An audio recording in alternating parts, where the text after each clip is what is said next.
It is not possible. It's not possible. This persecution of the Igbo people, this orchestrated, almost global persecution of the people stops with me. It cannot happen. Very well. It can never happen.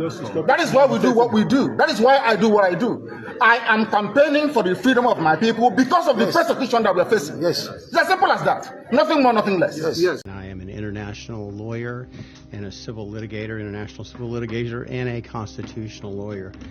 I am pleased and honored to be counsel for Ambassadors of Self-Determination. I am equally pleased and honored to be here today. He's remarkably similar to Nelson Mandela in that his charismatic approach to securing freedom for his people, advocating for peace, and advocating for self-determination. So Nnamdi Kanu is a leader of the Igbo people. And in that regard, as I said, he is remarkably like Nelson Mandela. Nnamdi Kanu is our opportunity to get it right. So if you have some hesitation about supporting Nnamdi Kanu because there's been some talk of him being a terrorist and the IPOB being terrorist, that's simply not true. But I'm here to submit to you, even more important, Nelson Mandela was considered a terrorist. As a matter of fact, Nelson Mandela was not removed from the United States list of terrorists until he was 89 years old. And I believe it was 2009, when he was almost dead. As we've said, evidence has come to light that not only is Nnamdi Kanu jailed, and let's just make sure what we're talking about is crystal clear. Here is a man that is a political leader, a peace-loving political leader that wants freedom for his people, wants his people to no longer be subjected to apartheid-like discrimination and genocide. And he's jailed because of that. He's sitting in jail as we speak today. And I would really be delighted, and my job would be done, if a great number of you said, why haven't I heard about this before? Why isn't everyone talking about this? Why is this something that seems to only concern the Igbo people? Why don't we know about this injustice? Because I submit to you, there is no greater injustice right now on this planet than the continued unlawful incarceration of Nnamdi Kanu. Now, it's easy to say unlawful, and I'm a lawyer and I often say it. But in this case, we have not one, not two, but three separate panels, judicial panels, that have said his arrest, his rendition, and his continued incarceration are absolutely illegal. Well, you've seen it, and that, of course, it's clear for North-South divide on Nigeria politics 2027. The Northern is already divided, courtesy of what we are seeing now. They are trying to push a certain agenda that will cushion the effect of what Tinubu is trying to achieve in Nigeria. The Yoruba nation is in disarray. The Middle Belt has successfully pulled out from the north, and the eastern part of the country has pulled out from any alliance with the Yorubas, triggering uncertainty that there will be no Nigeria, there will be no election 2027. And people are still misleading, are being misled or still miscalculating how it's going to happen, whether it's going to be a hook or crook, magic, is there anything that, how is it going to trigger to that level where it will become very difficult, to hold 2027 election, and that will signal the end of Nigeria. Yes, people cannot understand that after we are hearing the likes of Jonathan being factored in by the self-Fulani. Unfortunately, Jonathan have not said anything in that regard. They have also sold their presidency to the south. We are seeing the northern bloc completely, different from the middle belt. Telling the southern Nigeria that it is time for them to know what to do, or they will champion the disintegration of Nigeria. They send a direct signal. They are not going to accept PDP, producing a southern, presidency or zoning slot, presidential slot to the south. The question is, we've just seen. I don't know why the North are always, at the front of agitating for power to be returned, knowing fully well that Muhammadu Buhari, who is also a northerner, just left office. Unfortunately, we are having one of the worst southern presidency in the history of Nigeria. Whether you like it or not, he has performed woefully, and the man seems to be full of himself to an extent that he's making mockery of his image, he's making mockery of his political party, he's also making mockery of Nigeria, at the global level, for him to come out. And that was why when they called him a criminal. Criminality in all ramifications, in different ways, in different things. Let them continue to do what they are not supposed to be doing. And you think that Nigerians will just watch and fold their hands and watch Nigeria deteriorate to the point of, everybody will turn to cannibals. That is not going to work, And you are saying that we have not shut down their means of livelihood. Then you are targeting social media, and look at all those senators and all those kind of things, targeting social media to be shut down. Well, if you have not experienced resistance, the world is not going to intervene this time around if there's any uprising in Nigeria, whether it is as a result of Fed or 2027 election, or just because of a certain sentiment or understanding that they want to suppress and oppress the youth of this country. Then that might trigger a chaos and an uprising that might signal the end of Nigeria. We do not like the policies of Bola Ahmed Tinubu, and that is why millions. Yes, he has backers, he has supporters. Like there's no even criminals have supporters, even kidnappers have supporters. There's nobody who doesn't have supporters. But what we are saying in reality is that have government of APC been able, to put a certain level of dividend, we're not saying to Nigerians that will warrant their election.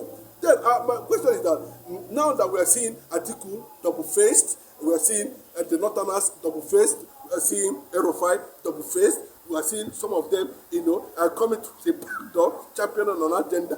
Then we are also seeing, P2B, who seems to be the most popular politician in Nigeria. A lot of people say he's the de facto president of Nigeria 2027. A lot of things were being said about P2P, but you can see the manipulations, how the Northerners are trying to champion and deceive Obi again at the end of the day, and possibly repeat 2023 or deny Obi a presidential slot in any of the major political parties in Nigeria. We do not want to conclude at this point in time, because Obi is likely, going to face a lot of challenges regarding to that, and Nigerians are already grooming up, in their different respective forums and groups and organizations, signaling that there might be a certain resistance from the youth if the right thing are not being done. It's not going to be by force, but directly or indirectly, Nigeria is championing their own downfall. That's the truth.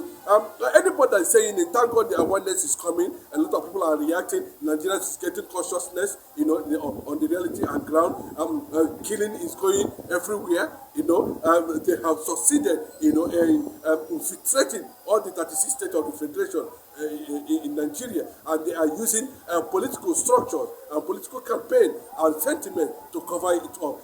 How would it look like, if at the end of the day, the Bola Ahmed Tinubu stand and said, I am resisting the North, I'm resisting whoever is going to come in from any part of the region, be it North, be it the South. I am going to remain Jagaban 2023 and nothing will happen. Do you think that the entire people who are not comfortable with his administration will watch him, bring calamity on Nigeria? That would trigger uprising, that would trigger resistance, and everybody is putting forward his best foot at this point in time. Surprisingly, Ohaneze is already factionalized. Until we see John Mbata Azonta and make a statement on that, nobody can ban Obi, nobody can ban an Igbo man from becoming president of this country, from contesting the presidency of this country, until something else happens, or we begin to realize the reality on ground. In as much as that, on what is the reality, we are talking about moving out completely from Nigeria, and that's the reality, and that's what 85 million people around the world, Biafrans around the world, are already coming up for. And in absence of that, we need to understand also, there are certain political gain and manipulations that we also need to bring to the public so that they'll be able to realign and align with the reality ahead, where we are expecting that God will do the needful by hearing the cry of his people and give us a state of our own called biafra. And but outside that, now that we are seeing it very clearly, there are reasons why there should be resistance to anything that has to do with the North trying to produce another president 2027. Imagine a situation where another Fulani man becomes the president of Nigeria. Imagine what it would look like. That means everybody will just go down once and for all, because they have been in power for so many years, and the only thing they can bring to Nigeria is insurgency.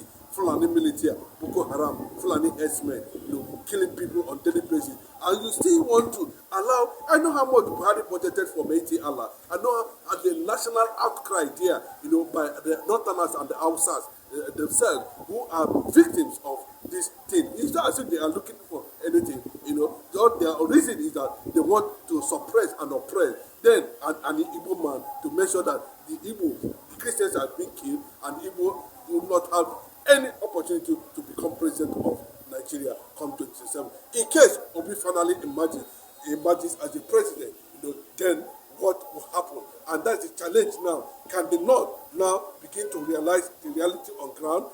And can these forces also collapse the structures, to try to see how they are going to return to Aburi? That's the only way out. Nigeria should return to Aburi, and let us take it up from there. In the absence of that, and in denial of the reality on ground, and try to stop Obi's emergence, using Goodluck Jonathan, using Rotimi Amechi, using ADC, Atiku and El-Rufai, it's going to be another threat to Nigerian democracy, and another challenge that the world will not want to hear or experience. There's a championship, there's a campaign going on currently now that by the world leaders that Tinubu should not return to Aso Rock as a result of the level of incompetency, the level of corruption, the level of nepotism, and coupled with the killing of Christians, and his perceived damaged relationship with the United States of America, which the Trump government has never fully well given Bola Ahmed Tinubu green light. The international community, of course, we saw the role the Trump administration is playing globally now. Everywhere Trump is just everywhere.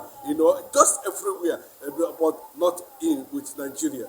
That is another factor. Yes, and it is true that the Republican Party of United States of America, where Trump belong, seem to have endorsed Obi 2027, which a lot of people are trying to get that report very clearly. Yes, that's why people believe that that's the reason why he is not established any kind of diplomatic relationship with Bola Ahmed Tinubu, giving Bola Ahmed Tinubu mysterious identification, and personality hidden in secrecy. A lot of things surrounding Bola Ahmed Tinubu today, in terms of health and everything, has become a threat to the image of Nigeria outside and within, which anybody that is rational enough should be able to look into it and begin to comprehend and understand that Nigeria does not need a wobbling president. Nigeria needs an active president to engage the reality on ground and to make sure that Nigeria come to a point of reconciliation, a point of negotiation, a point of disintegration at the same time. And Obi can handle these issues very well, because one, it is the turn of the South to produce the president of Nigeria and not the turn of the North, and that is where Bola Ahmed Tinubu is angry with the Northerners this time around, and he's saying it clearly, that this time around they are going to find it very difficult. Out of the 100% appointment he has made in his cabinet, running the largest cabinet in the world, 90% or 95% of people running Nigeria today does not represent the federal character. They are more of Yorubas than any other tribe, and the North is using that as a measure of trying to create an old republic structure, be ahead of Nigerian disintegration. So a lot of things are factored into the 2027 election. But I can tell you currently now, the South have divided the North, and not the North dividing the South currently now. That's the development at this point. But another direction we want everybody to know, and that at the point of where we are taking this thing to currently now, 85 millions of Igbos, around the world are saying very clearly. Millions of Yorubas around the world are saying it very clearly. The Middle Belt Forum are saying it very clearly that any other chance now is not without